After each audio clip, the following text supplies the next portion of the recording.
Okay, what I was trying, जो last time हमने use किया था वो ये था कि अगर if psi is the angle between two directions on a surface, two directions, du dv and del u del v on a surface,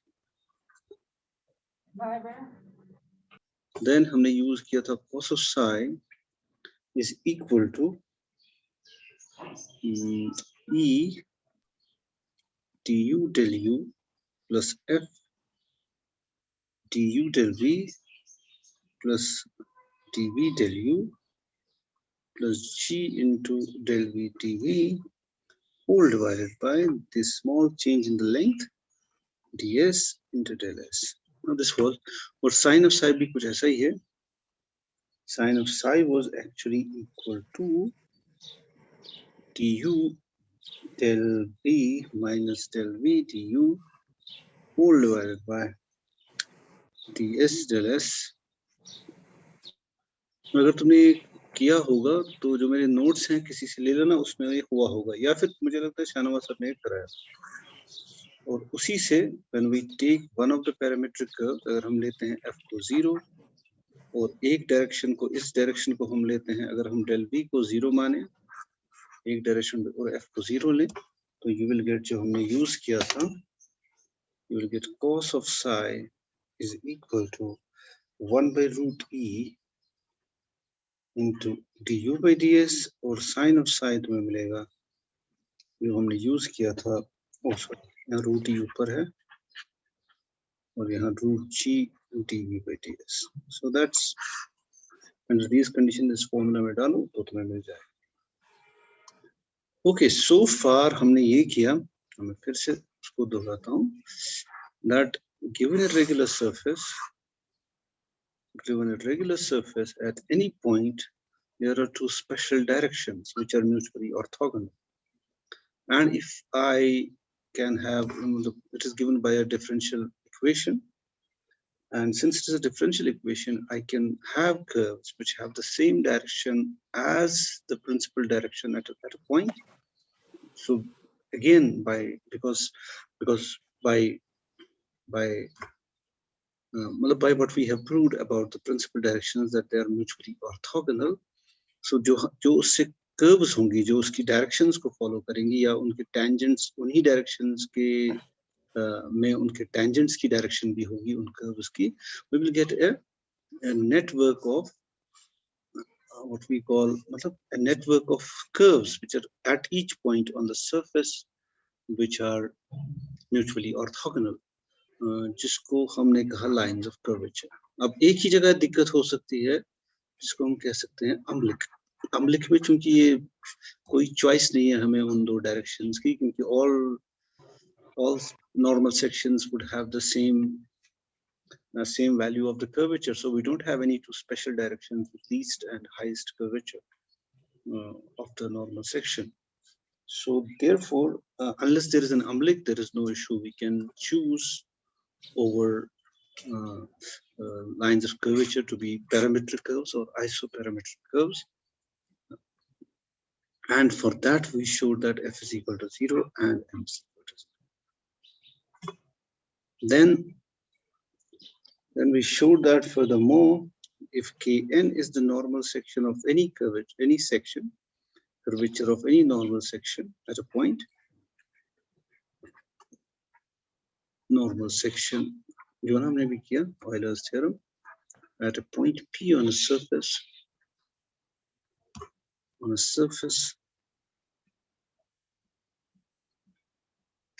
then Kn can be written as, was that, Euler's theorem, Kn was, it is equal to k sub a cos square psi plus k sub b sin square psi, where these are the principal curvatures and psi is the angle between the direction of the normal curvature, direction of the normal section whose curvature is Kn with the parametric, isoparametric curve dv is equal to 0 or v is equal to constant. I hope ये तुम ठीक से इसको सोचो समझो, थोड़ा सा है थोड़ा नॉन इंट्यूटिव बिकॉज इमेजिन करना है सारा इसमें। सरफेस पे नॉर्मल सेक्शन है, फिर वहां पे दो डायरेक्शंस हैं और उन्हीं के थ्रू हम एक net of lines which are mutually orthogonal draw कर सकते हैं on a surface except for at an umbilic point, and that can give us parametric curves of that surface. Now there is a corollary to this. Corollary ये है जिसको हम कहते हैं Dupin's theorem. There is something called Dupin's. अब problem ये है कि जब तुमने सेकंड फंडामेंटल फॉर्म किया था, सेकंड फंडामेंटल फॉर्म तुम्हें पता है ना सेकंड फंडामेंटल फॉर्म? जी sir. L du square plus twice m du dv plus n dv square है ना? हाँ सर। अच्छा, वहां पर तुमने किया था classification of points on a surface. When is a point parabolic, hyperbolic or elliptic on a surface or no, flat? Sir नहीं किया। No sir. Okay.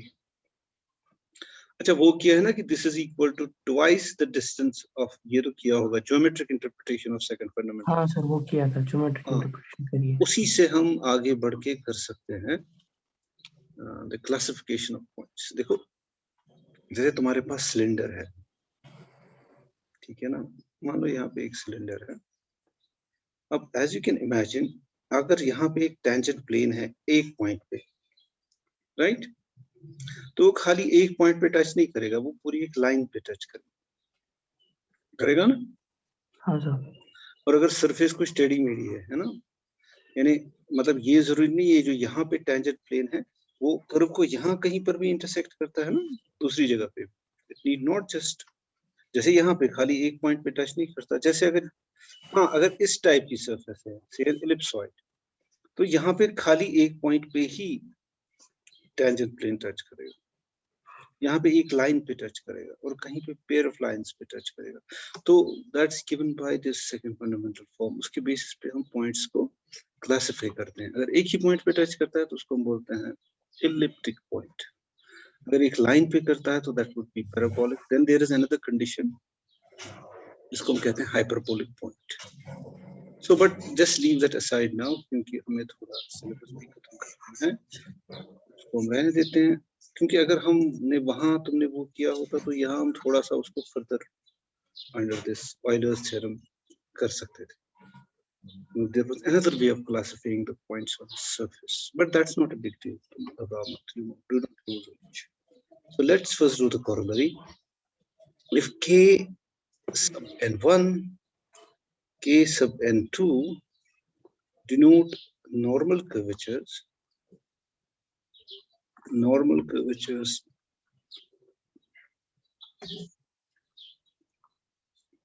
into orthogonal directions,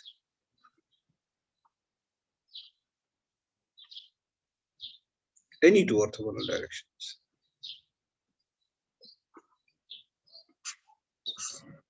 at a point on a surface, then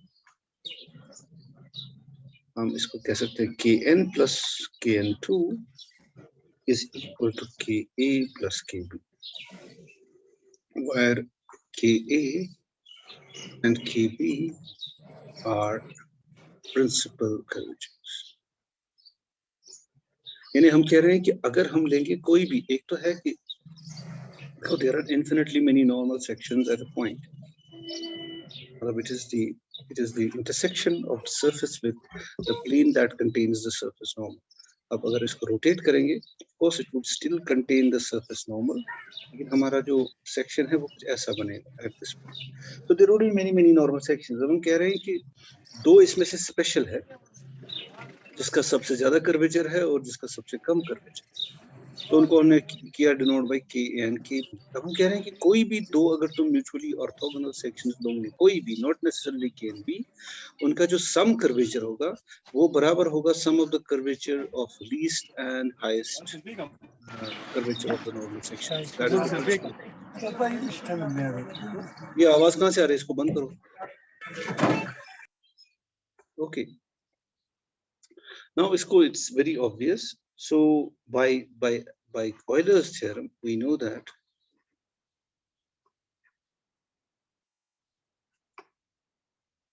kn1 is equal to ka cos square psi plus kb sin square psi. ठीक है ना? अब where of course psi is the angle जो हमने लिखा था ऊपर, between the angle between the normal section whose curvature is k sub n and 1 with the direction dv is equal to 0. Now that's the Euler's theorem. Now how about kn2? देखो अगर तुम्हारे पास दो directions हैं जो mutually orthogonal है, they are mutually perpendicular. यहाँ पर मान लो ये k सब n की डायरेक्शन है, ये k सब n2 की डायरेक्शन है, ये आर म्यूचुअली ऑर्थोगोनल। अब k सब n के साथ इस डायरेक्शन का जो एक पर्टिकुलर डायरेक्शन है जो वहां पे एग्जिस्ट करती है, जिसका इस kn1 वाली डायरेक्शन के साथ एंगल है psi। तो what would be the angle between kn sub 2 and this direction? It should be क्या होना चाहिए? It should be either psi plus pi by 2 or psi minus pi by 2, है ना? अगर यहाँ पे है तो it would be pi by 2 minus psi, isn't it? और यहाँ पे है तो it would be pi by 2 plus psi, है ना? मतलब अगर ये जो एंगल है इस डायरेक्शन में है तो ऐसा है, इस डायरेक्शन में तो ऐसा है। So in any case kn sub 2 के साथ जो इसका एंगल होगा dv equal to 0 का, that should be, I can assume that pi by 2 plus pi by 2 plus psi, pi by 2 minus psi भी रखेंगे तो तुम देखोगे कोई फर्क नहीं पड़ेगा।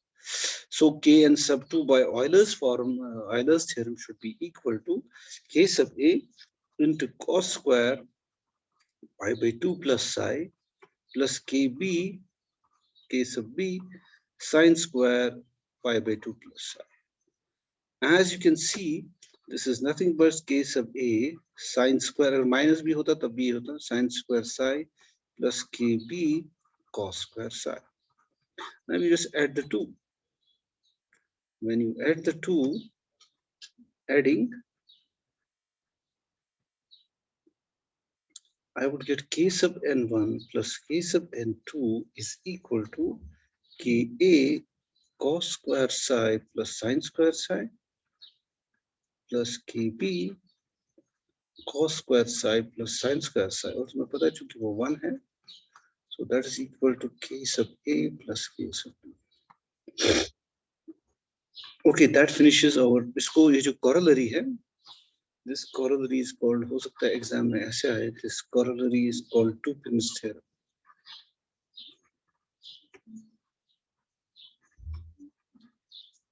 Dupin's theorem.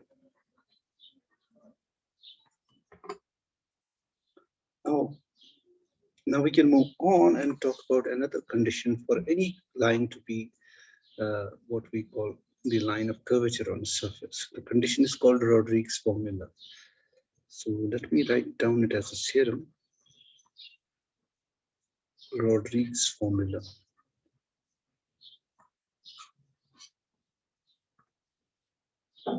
The necessary and sufficient condition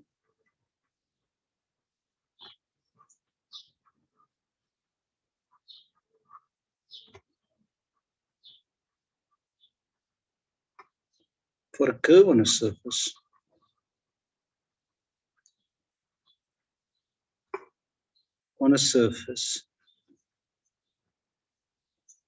to be a line of curvature,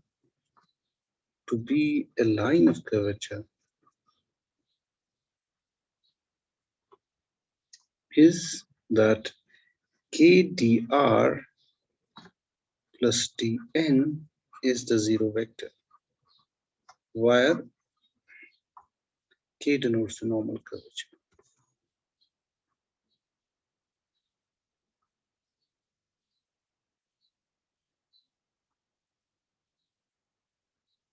The normal curvature of that curve. So हाँ, कभी कभी इसको ऐसे भी लिखते हैं इंस्टेड, मतलब शायद एग्जाम में ऐसे भी हो, कभी कभी इसी फॉर्मूला को कुछ बुक्स ऐसे लिखती हैं, वो k को लिखते हैं 1/ρ, where ρ is the, of course, then the radius of normal curvature.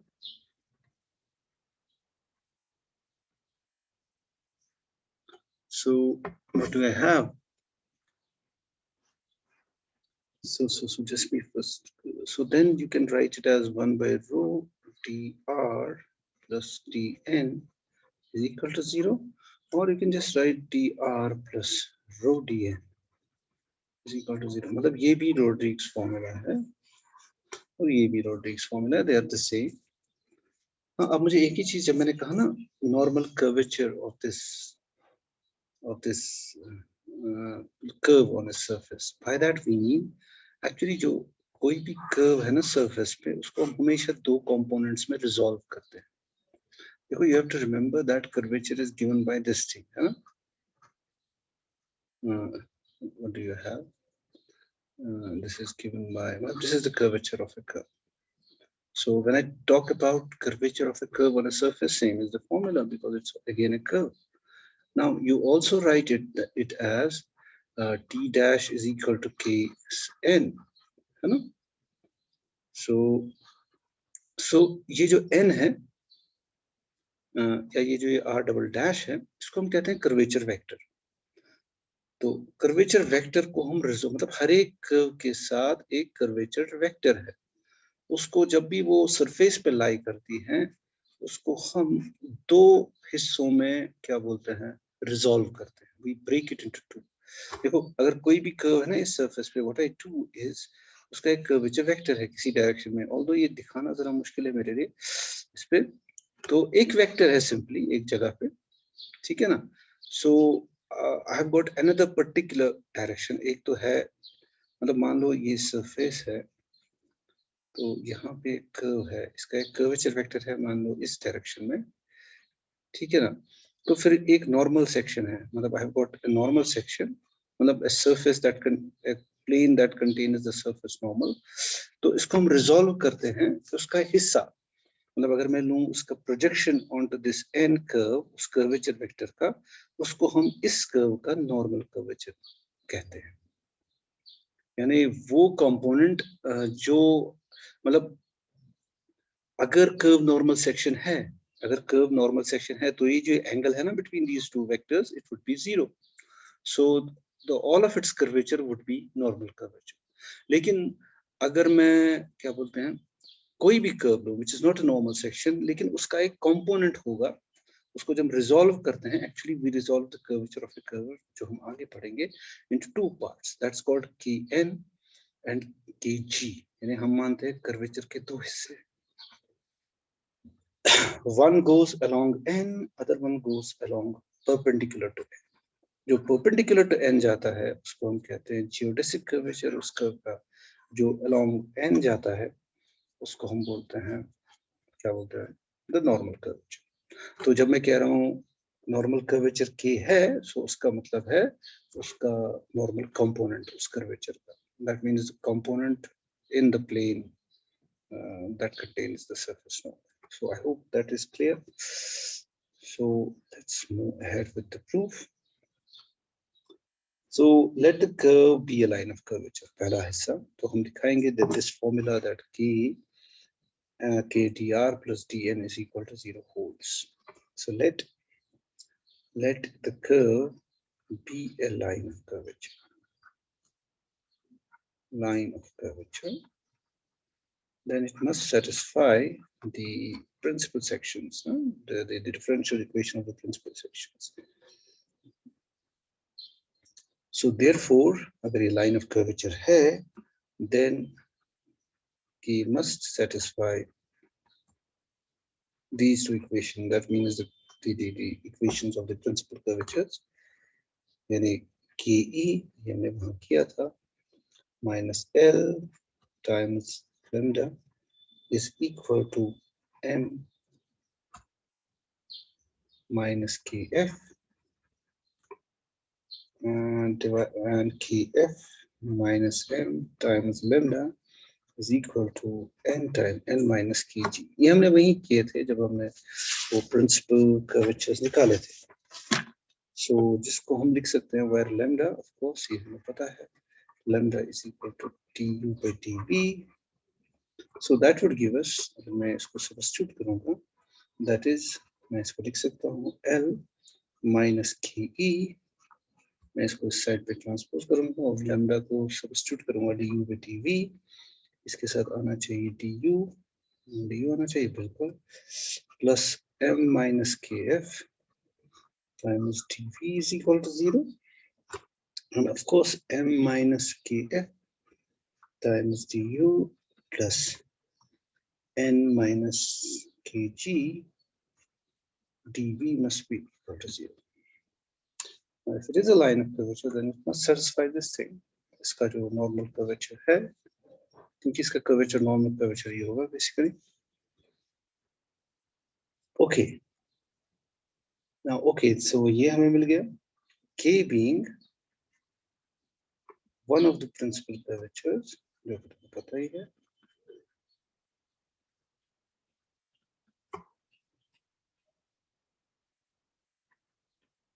जो इनका कर्वेचर वही है जो मतलब इस इक्वेशन में जो ये K है, it is the मतलब जो हमें पता ही है principal curvatures.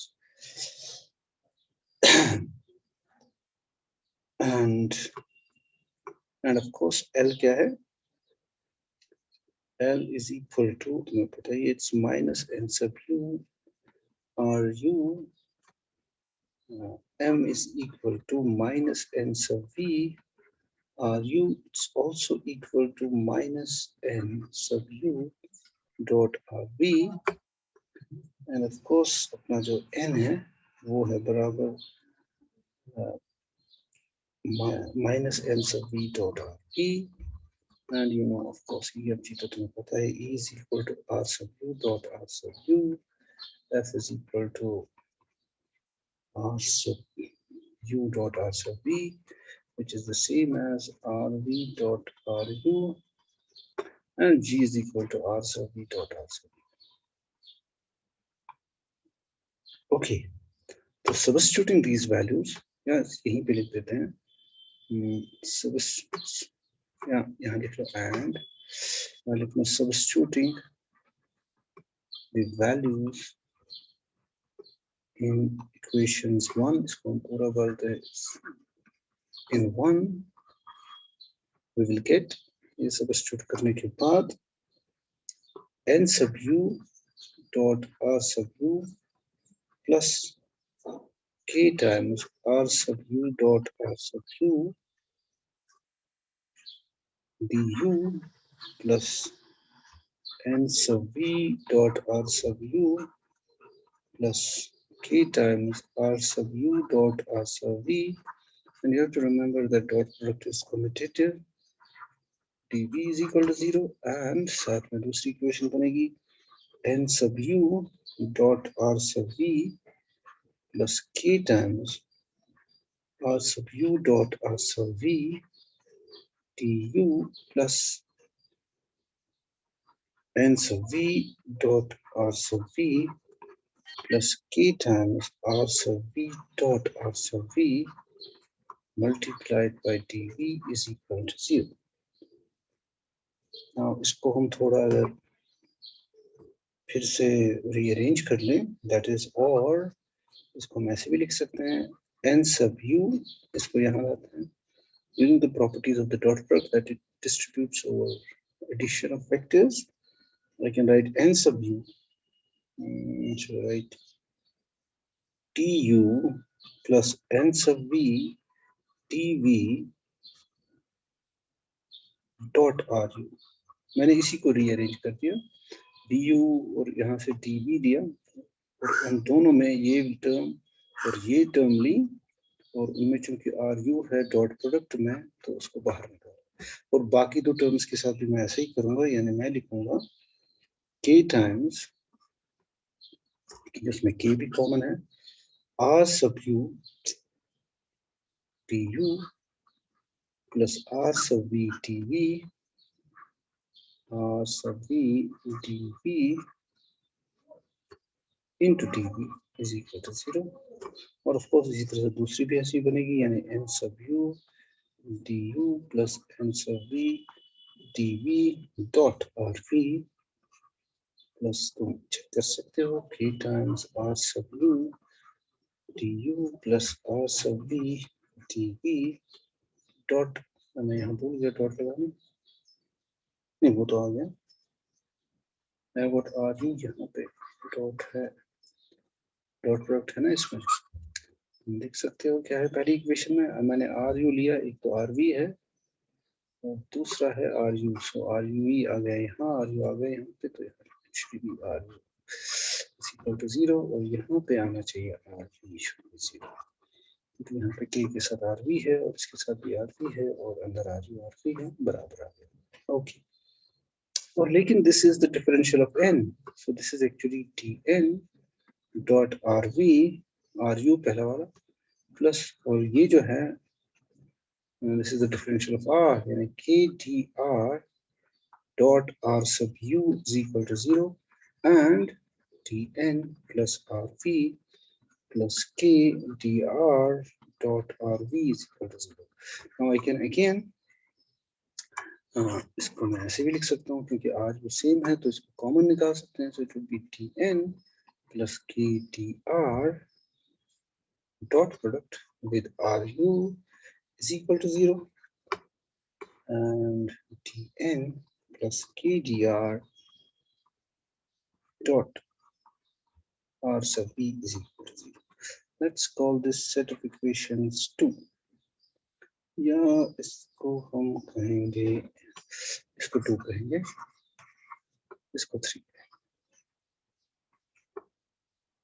Okay, so we have मतलब सिंप्लीफाइड, हमने इसको कर दिया ठीक ठीक। now since the vector, let's write down, since this vector जो हमें मिल रहा है, since the vector dn plus kdr, and you have to remember that differential of a constant vector is always perpendicular to that vector. ये तुमने किया है? If you have a vector of fixed magnitude, और क्योंकि n का जो magnitude है वो 1 है, किसी भी वेक्टर का अगर फिक्स्ड मैग्नीट्यूड है तो उसका डेरिवेटिव जो है ऑफ कोर्स उसके परपेंडिकुलर होगा हमेशा। इट्स लाइक ये किया है ना, तो इसका मतलब डिफरेंशियल ऑफ dn जो होगा that will be perpendicular to n, right, and dr जो है, now look at this, dr जो है it is equal to r sub u du plus r sub v dv, means it lies inside the plane.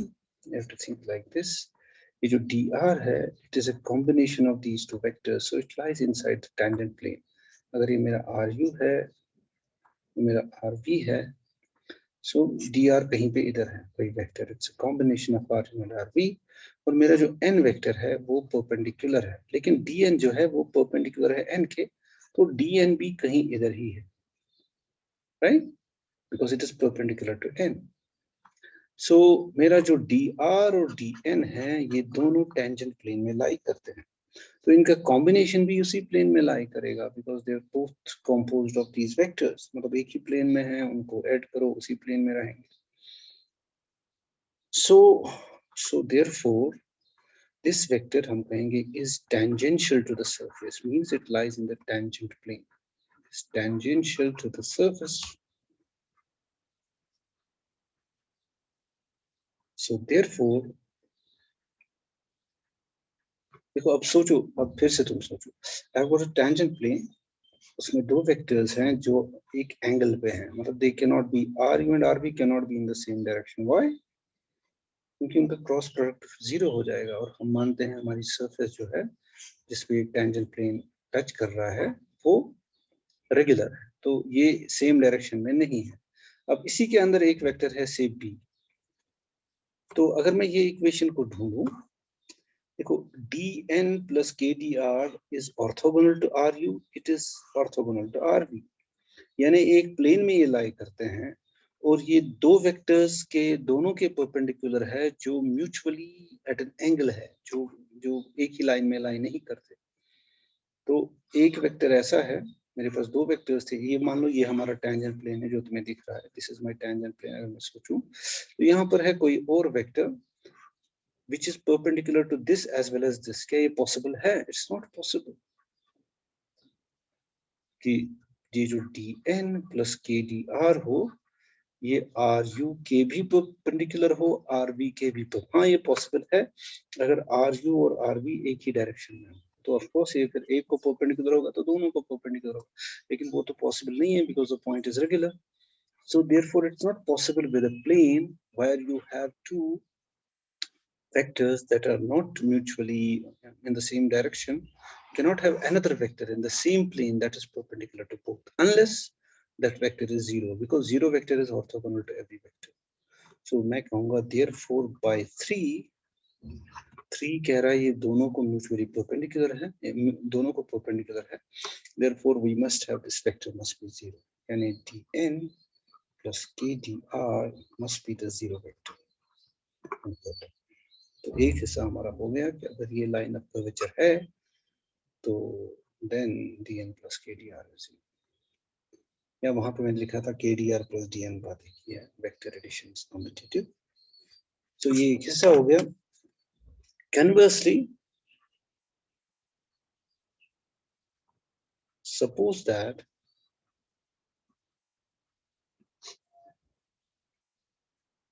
kdr plus dn is the zero vector holds along a curve for any function k, holds along a curve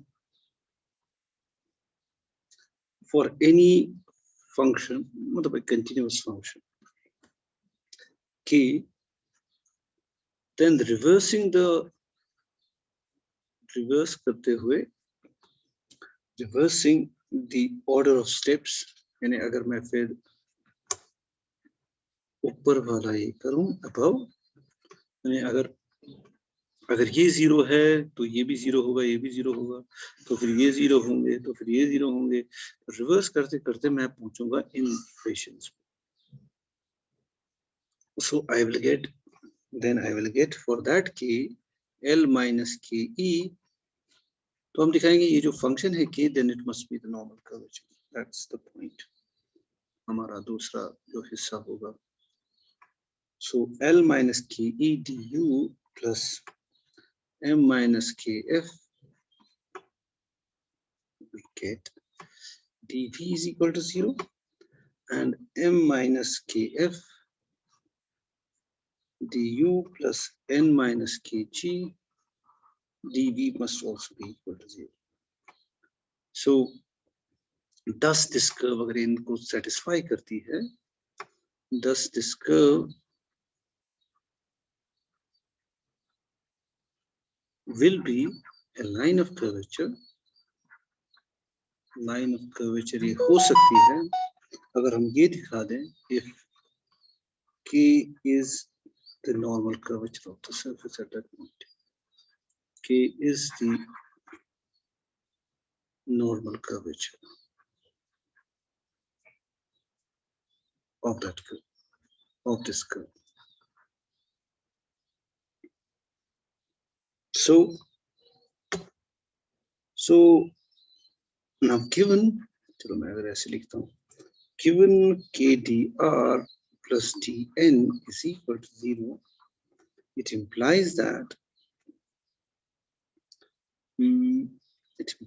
kdr must be equal to minus dn, of course यहाँ पे vector होना चाहिए, that is k into r sub u du plus r sub v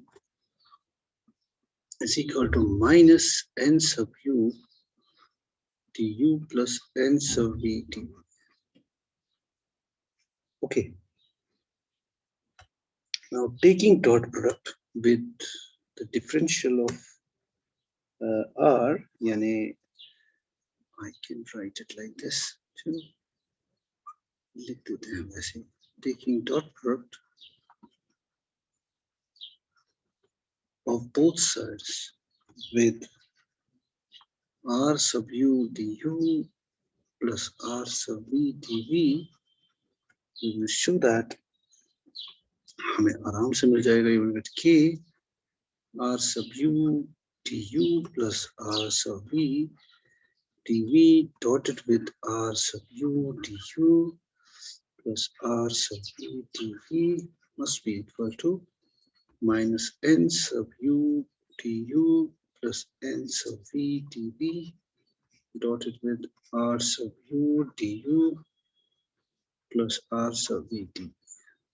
Okay, so इसको हम simply evaluate करेंगे. So it would imply that you take the dot product. So as you know, this would be ru dot ru, rv dot rv. So then I think it would be just the first fundamental form, जो कि इससे पहले भी तुमने किया होगा.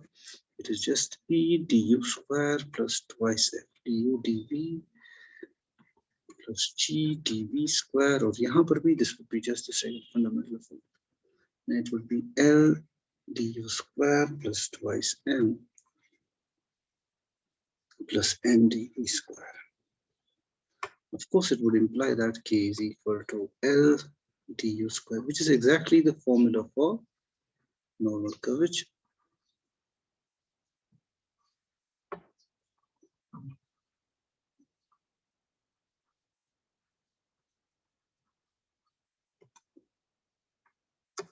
Okay, this is the formula. नीचे हम लिख सकते हैं, this is the formula for the normal curvature.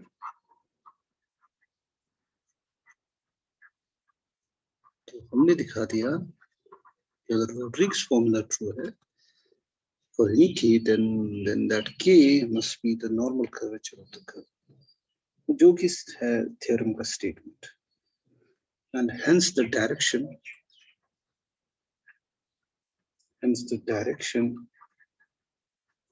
at each point of the curve is the principal direction. Is the principal direction, which means that the curve is a line of curvature. Thus, the curve is a line of curvature on the surface.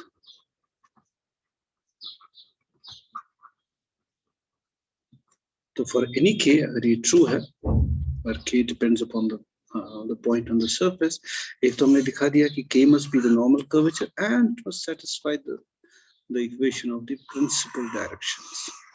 अगर ऐसा है, then it has to be a line of curvature. There is no other two ways around it.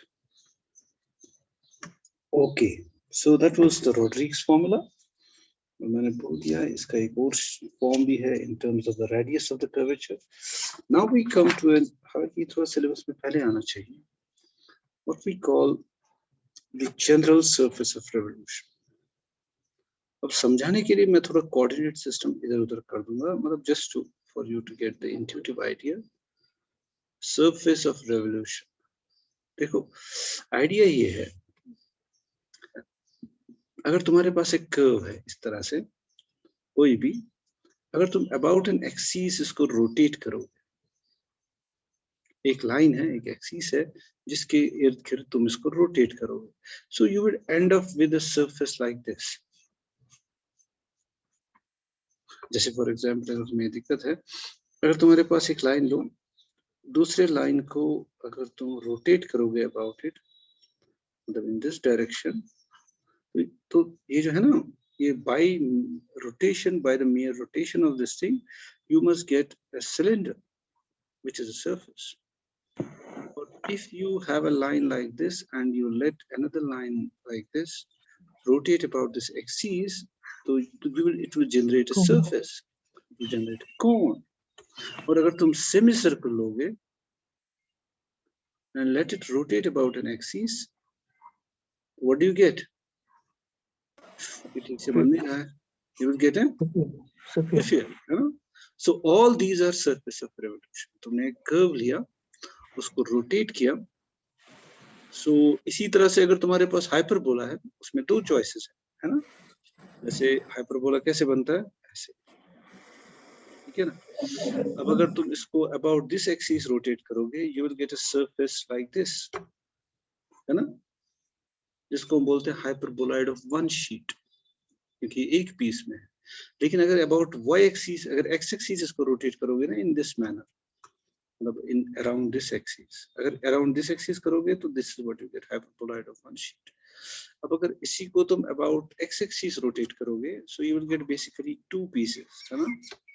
जिसको हम बोलते हैं hyperboloid of to sheets, क्योंकि ये दो हिस्सों में, वो एक हिस्से में, वो यहाँ बीच में कट है. So in this way, all these जो मैं examples दे रहा हूँ, they're examples of a very general class of surfaces जिनको हम कहते हैं surfaces of revolution. यानी you pick a curve, उस curve को हम बोलते हैं उसका profile curve या generating curve. So उससे हमें वो surface of revolution मिलेगा. एक और है surface of revolution, उसको बोलते हैं pseudosphere. तुमने किया था ट्रैक्ट्रिक्स की एग्जांपल की तुमने कर्व्स में? No sir. Tractrix? No sir. वो एग्जांपल करनी है. एनीवे, अगर हम ट्रैक्ट्रिक्स को घुमाएं, tractrix is a very interesting curve. मैं चाहूंगा तुम एक होम असाइनमेंट कर लो ट्रैक्ट्रिक्स के बारे में. यानी इसका जो पैरामीट्रिक कर्व है वगैरह, हाउ इट इज जनरेटेड, मैं रफ आइडिया दे सकता हूँ. ये कहीं से भी मिलेगा because it's a very popular curve. Tractrix है, सपोज तुम्हारे पास एक रिजिड रॉड है कुछ लेंथ की, राइट? और यहाँ पे इसको एक बड़ा सा वजन फिट किया हुआ है, और तुम्हारे पास एक रॉड है, इसकी लेंथ मान लो यहाँ तक है, राइट?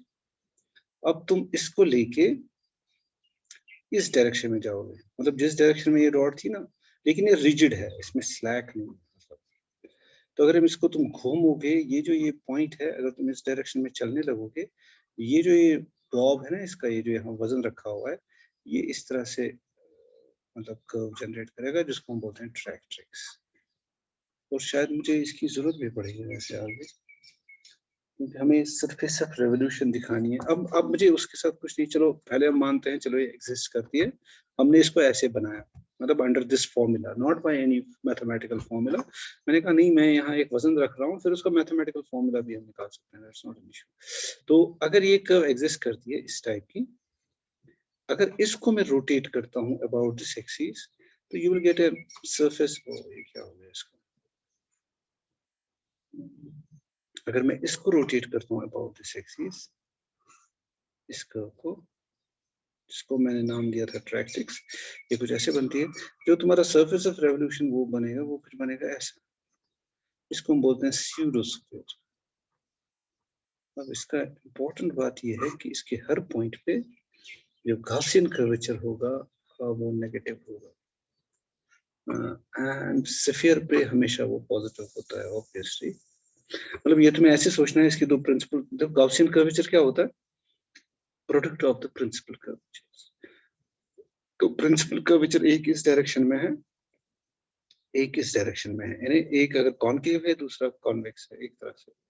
तो we should assume that we cannot give them the same sign obviously. जो भी हम साइन कन्वेंशन यूज करें for curvature of a curve of a normal section, so अगर ये पॉजिटिव है because it is convex at this point, this is concave at this point, so of course they should be of opposite signs, therefore तो product होगा उन principal curvatures का, which is the Gaussian curvature, वो negative है. Sphere में ऐसा नहीं है. स्फीयर में ऐसा नहीं है, क्योंकि अगर एक प्रिंसिपल सेक्शन सभी सारे सेम है, और अगर दोनों को या तुम कॉन्वेक्स कहो तुम्हारी मर्जी, या दोनों को कॉनकेव कहो, किस डायरेक्शन से तुम इसे देख रहे हो, अंदर से देख रहे हो तो कॉनकेव कहो, बाहर से देख रहे हो तो convex. The point is whichever sign convention you choose, या तो तुम दोनों को नेगेटिव मानोगे या दोनों को positive. In any case product would be always positive. ठीक है ना। तो pseudosphere is another example of a surface of revolution. तो हम ये उस वक्त मुझे याद दिलाना, अगर तुमने ये नहीं किया होगा मेरे हिसाब से, अगर तुमने होम असाइनमेंट किया तो तुम्हें अच्छा लगेगा ये कर्व का फॉर्मूला डिराइव करना। इन केस तुमने नहीं किया तो मैं उस टाइम करूंगा जब मैं pseudosphere करूंगा, तो उस वक्त ट्रैक्ट्रिक्स भी कर लूंगा। यहाँ let us focus on this general surface of revolution.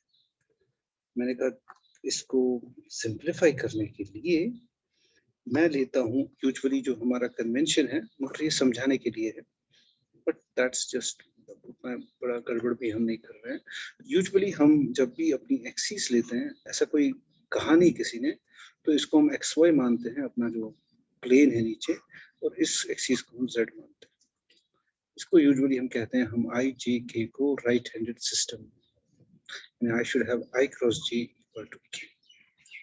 Right handed system का मतलब अगर हम एक्स वाई को ऐसे, मतलब इट्स लाइक राइट हैंड, पता नहीं तुम्हें किया होगा शायद इससे पहले कि राइट हैंड में जिस तरह से उंगलियां अगर हम समेटे और थंब को ऊपर रखें, तो अगर हम एक्स को वाई की तरफ रोटेट करें तो थंब ऊपर की तरफ आएगा। तो तुम्हारा दायां हाथ राइट हैंडेड सिस्टम में होना चाहिए, एक्स वाई जी। तो anyway it's just a convention, ऐसा कोई नहीं। तो यहाँ पर हम थोड़ा सा उसमें चीटिंग करेंगे, मतलब हम वो राइट हैंडेड सिस्टम को थोड़ी देर के लिए भुला देंगे, क्योंकि हम समझना चाहते हैं इस प्रोफाइल का। ये तो नाम ही है ना after all, x y c, तो हमने चूज किया। सरफेस को क्या पता है हमने किस चीज को एक्सिस बनाया, सरफेस तो बस सरफेस होता है, एग्जिस्ट करती है, वो तो अपनी कन्वीनियंस के लिए हमने वो नाम दे दिए एक्स वाई सी। तो इसको मैं वाई एक्सिस मानूंगा, इसको मैं एक्स मानूंगा, और इसको सी। ठीक है। अब एक्स जेड प्लेन, जो ये जेड प्लेन मतलब इसलिए मुझे चाहिए था, वहां पे एक मैं कर्व लूंगा जिसको मैं इसकी प्रोफाइल कर्व मानूंगा, राइट।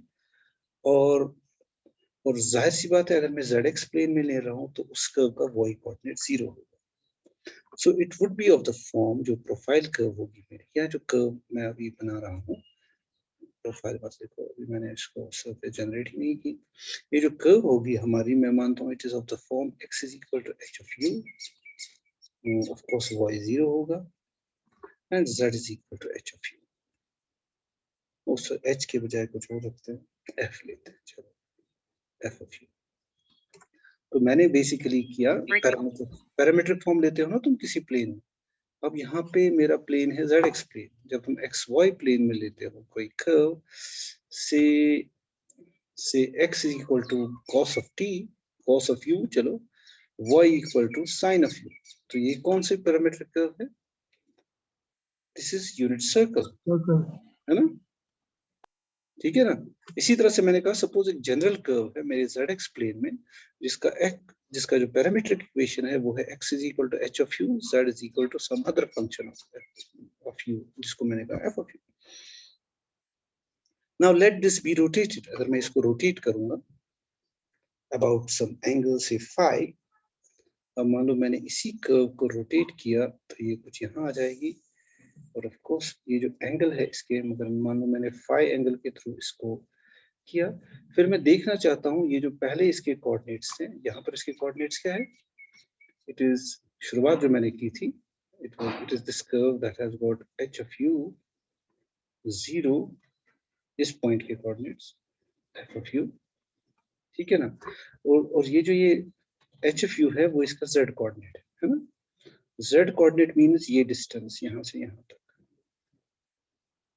राइट, है ना।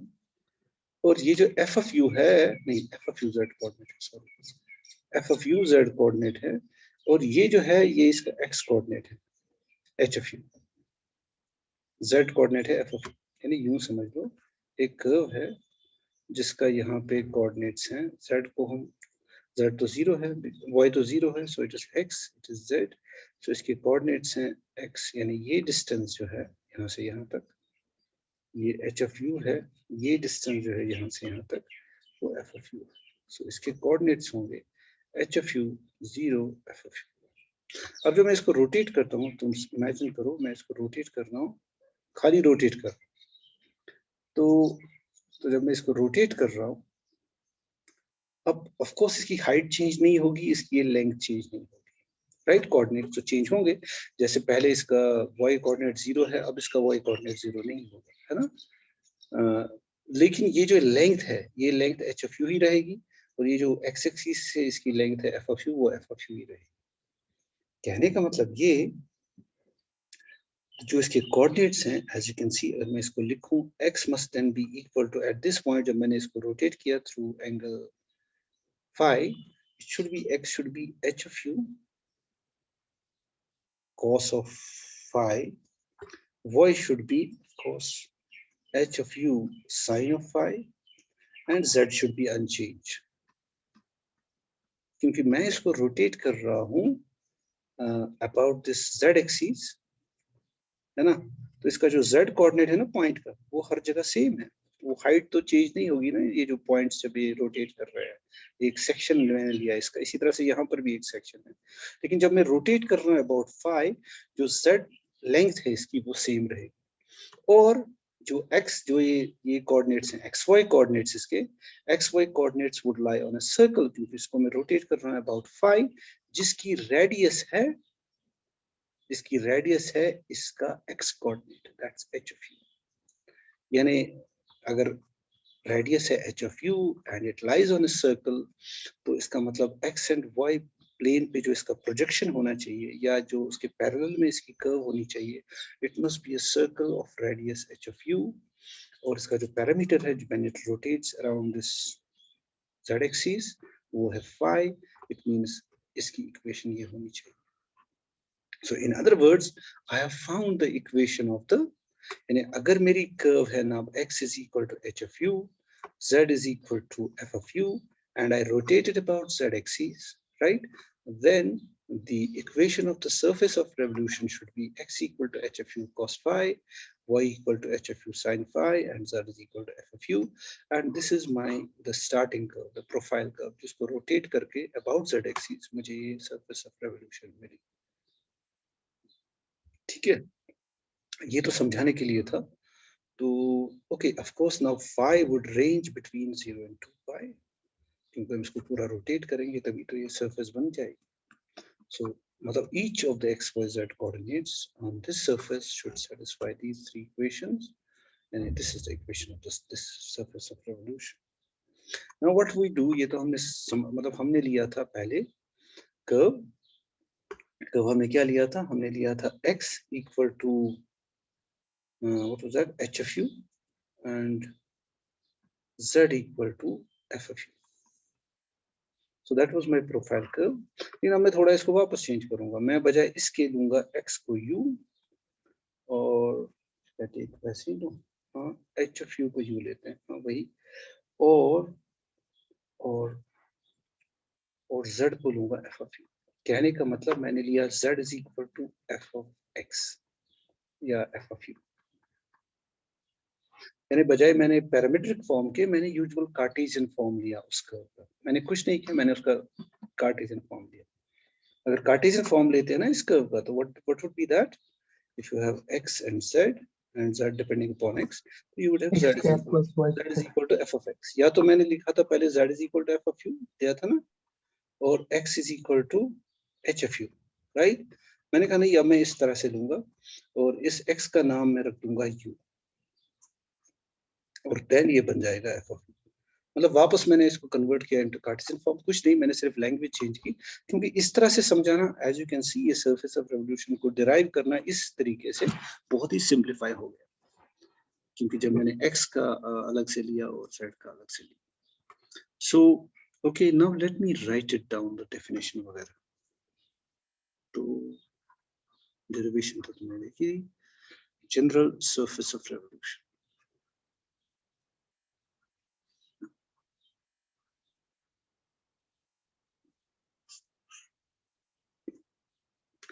when a plane curve is rotated,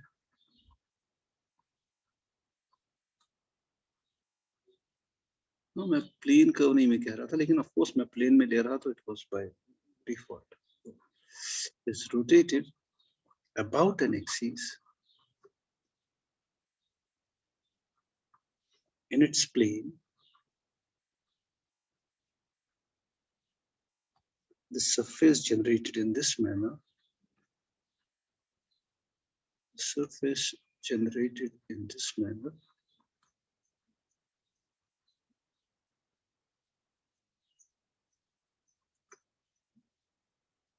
is called the surface of revolution.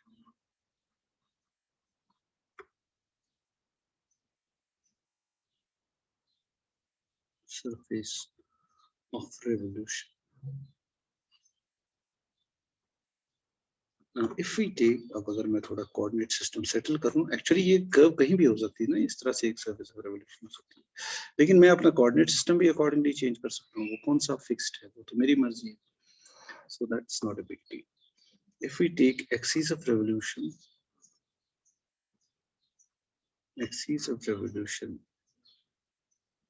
to be z-axis,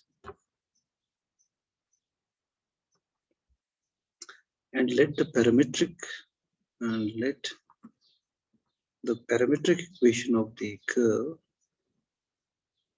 parametric equation of the curve, parametric equations rather of the curve in कौन सा plane हमने लिया था,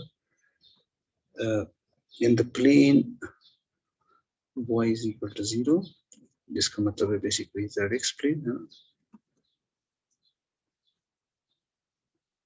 be given by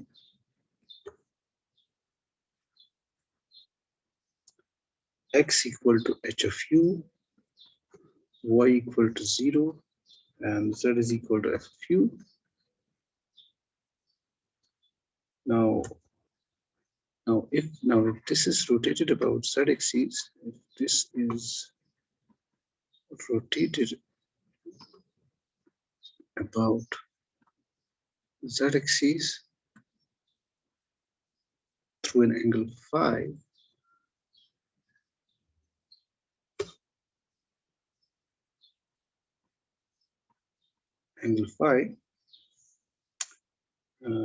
then the coordinates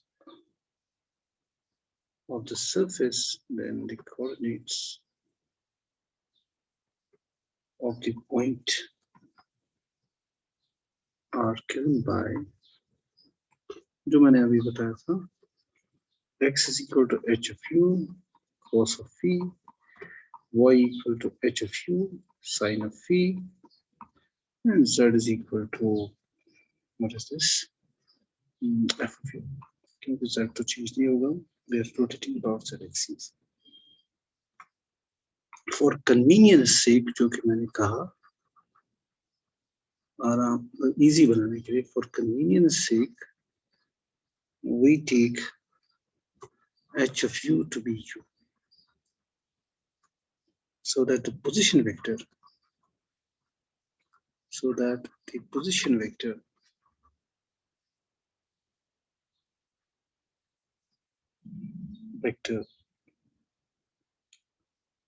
of position vector of the surface is given by r is equal to r, इसमें दो parameter है u and phi, is equal to u cos phi, u sin phi, and f of u. So that would be our, इसमें दो parameters है, एक uv के बजाय u phi है, क्योंकि हमने एंगल को लिया phi, लेकिन अगर हम उसको हम क्या बोलते हैं, of course phi पे अब restriction है, it lies between 0 and 2 pi, it's a number, तो नाम बदल सकते हैं हम इसको ऐसे भी लिख सकते थे r yet u v, कोई दिक्कत नहीं, is equal to u cos v, u sin v, मतलब ये तो सिर्फ नाम की बात है, where of course now v lies between 0 and 2 pi, so this becomes the general equation of the surface of revolution. तो which is the, ये नहीं लिखना है, मैंने ऐसे ही बताया, which is the equation of the surface of revolution.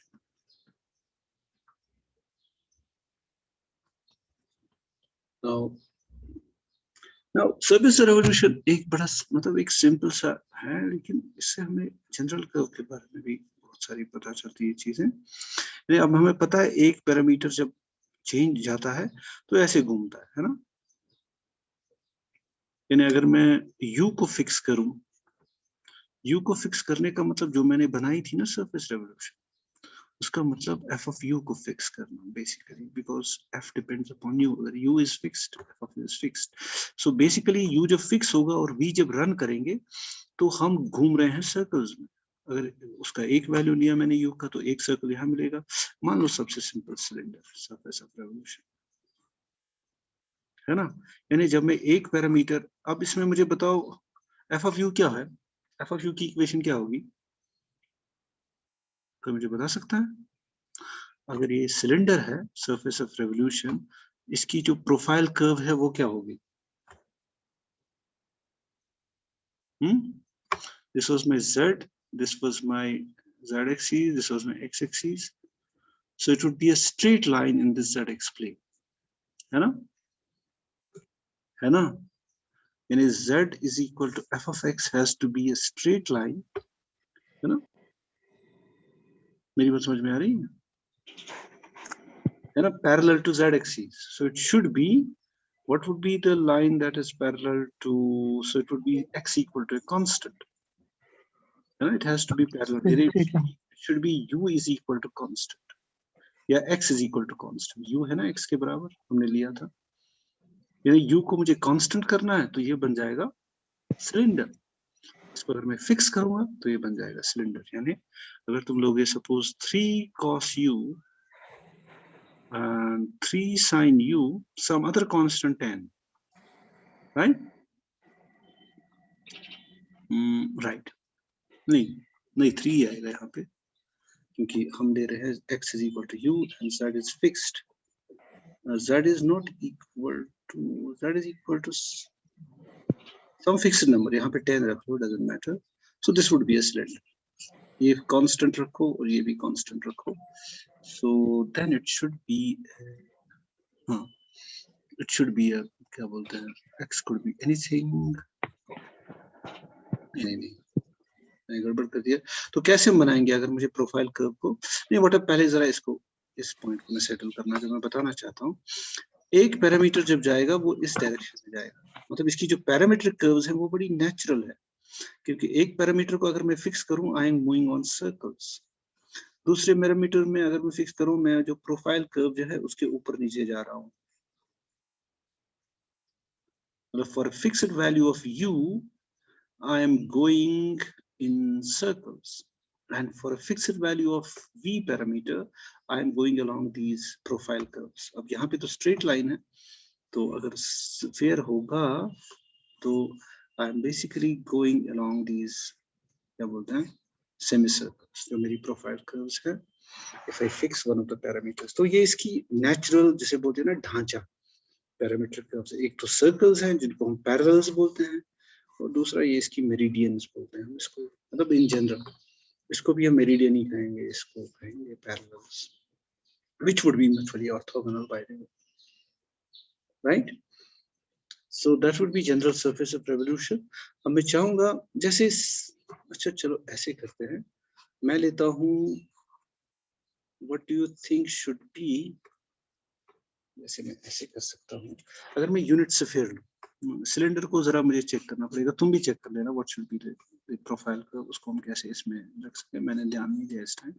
लेकिन sphere का हमारे पास है कि हम स्फीयर जो है इट इज, इसकी जो प्रोफाइल कर्व है वो है एक सेमी सर्कल, है ना।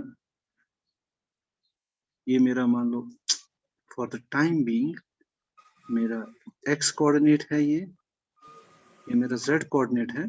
इस पे मैं सेमी सर्कल को डिफाइन करना चाहता हूँ जिसकी रेडियस 1 रखते हैं फॉर सिंपलिसिटी से। तो इसमें क्या होना चाहिए, तो सेमी सर्कल की वही इक्वेशन होनी चाहिए जो सर्कल की इक्वेशन होगी, यानी you should have x is equal to say some cos of u and y equal to some sin of u, है ना। इनफैक्ट तुम चाहे तो इसको sin ऑफ u ले लो, इसको cos ऑफ u ले लो, तब भी वो इक्वेशन रहेगी। मतलब that would only change the direction of my profile curve, यहाँ से जा रही है कि यहाँ से जा रही है। हाँ, लेकिन यू को just to make it clear, u को चूंकि सेमी सर्कल ही हम रख रहे हैं तो यू को हम रन करेंगे फ्रॉम 0 to पाई, है ना। तो वहां पे अब यू ये मिल गया, नहीं जेड नहीं सॉरी एक्स ये है और जेड ये है, क्योंकि where in z x plane. तो इसका मतलब इसको जो कर्व हमें मिलेगी तो that would be unit sphere की जो सरफेस ऑफ रेवोल्यूशन के हिसाब से इक्वेशन बनती है वो होनी चाहिए, x की जगह आएगा यहाँ पे cos of u, cos of v, then I should have sin of u, sin of v, and z should be sin of u. So this is the equation of the unit sphere, where of course जो मेरा v है that lies between 0 and 2 pi, and u जो है वो lie करेगा between 0 and pi. Of course और भी रख सकते हो, but minimum उनका ये range होना चाहिए to generate the sphere of unit radius in xy plane, in xyz space. So that would be the sphere. इसी तरह से और भी हम सोच सकते हैं ना, हमें प्रोफाइल कर्व को किस तरह से लिखें।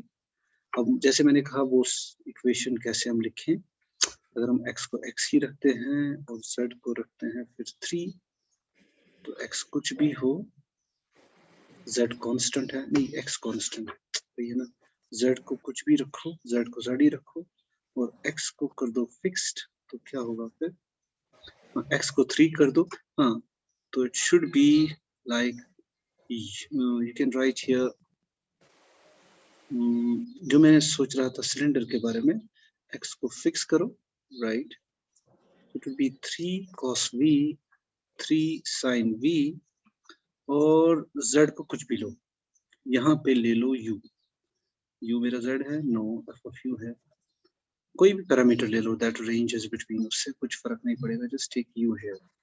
तो ये this should give us the equation of a cylinder. हम चेक कर सकते हैं, हम कैसे चेक कर सकते हैं, what is the equation of a cylinder, it is x square plus y square is equal to some constant, है ना। तो यहाँ पे c रख लो, हाँ तो भी चलेगा, it would be equation of the sphere, because फिर x कोऑर्डिनेट और y कोऑर्डिनेट का जब स्क्वायर लोगे तो वो बन जाएगा, अगर मैं दोनों को 3 रखता हूँ तो वो तो सही नहीं होगा। चलो इसको, ये सिंपल सा केस है, उसको बाद में चेक करेंगे, हम थोड़ा आगे बढ़ते हैं। तो ये थे सरफेस ऑफ रेवोल्यूशन कैसे जनरेट होता है, उसको हमने किया। तो अब हम इसके पैरामीट्रिक कर्व्स की बात करेंगे और बाकी जो कि मैंने बातों में बता ही दिया, इसके पैरामीट्रिक कर्व्स। पैरामीट्रिक कर्व्स होते हैं, एक को कांस्टेंट रखो, दूसरे पैरामीटर को वैरी करो, you will get a curve on a surface, and in this case it would be either the profile curve or the parallels, in a way, circles and the profile curve. The curves u equal to constant parametric curves on the surface of the revolution, surface of revolution.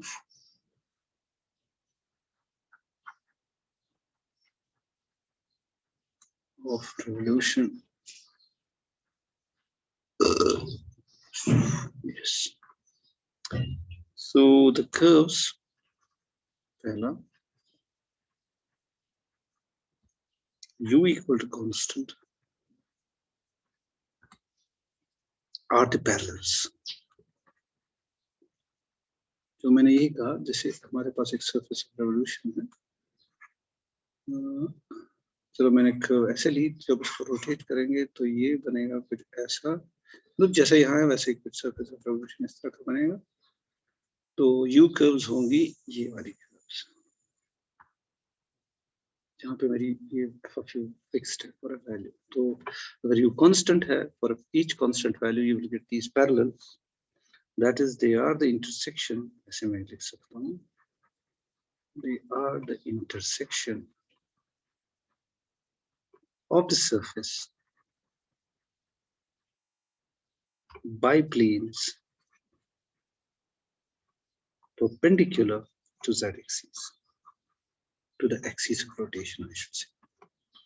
You know, they are, मतलब ये जो है, it is the intersection of this plane with the surface, और ये plane जो है, it is perpendicular to the axis of rotation, to the axis of revolution, or in our case that was z-axis. हमने जो coordinate system लिया था. E.g. in the case of spheres, these parallels are the circles in the planes parallel to XY plane. जो हमने मतलब system बनाया था. इसी तरह से दूसरा B, the curves phi equal to constant are the meridians. इसका नाम पड़ा है एक्चुअली स्फीयर की वजह से, क्योंकि वहां मेरिडियंस कहते हैं उनको, और they are the intersection of the surface. They are the intersection of the surface by planes through the axes. By planes through the axes. यानी मेरे कहने का मतलब है, अगर ये है मेरा एक सरफेस ऑफ रेवोल्यूशन, जैसे अगर सिलेंडर होगा, इसके मेरिडियंस होंगी, वो होंगी स्ट्रेट लाइंस, और पैरेलल्स होंगे ये सर्कल्स. तो अगर जनरल सरफेस, और ऑफ कोर्स अगर तुम देखोगे, इट इज एक्चुअली ये जो कर्व्स है, ये जो पैरेलल्स हैं, they are basically the intersection of this surface with a plane which goes through, which contains the axes. Same applies to any surface of revolution basically. ये मेरा surface of revolution है, ये इसकी axis है, और अगर मैं इसको कट करता हूँ through a plane through the axis, और इसकी जो curve होगी, जो profile curve जैसा ही, उसी की एक मतलब rotated version होगा the meridian. Now, which would be the intersection of that surface, the surface of revolution? So, the surface of revolution with क्या बोलते हैं? With the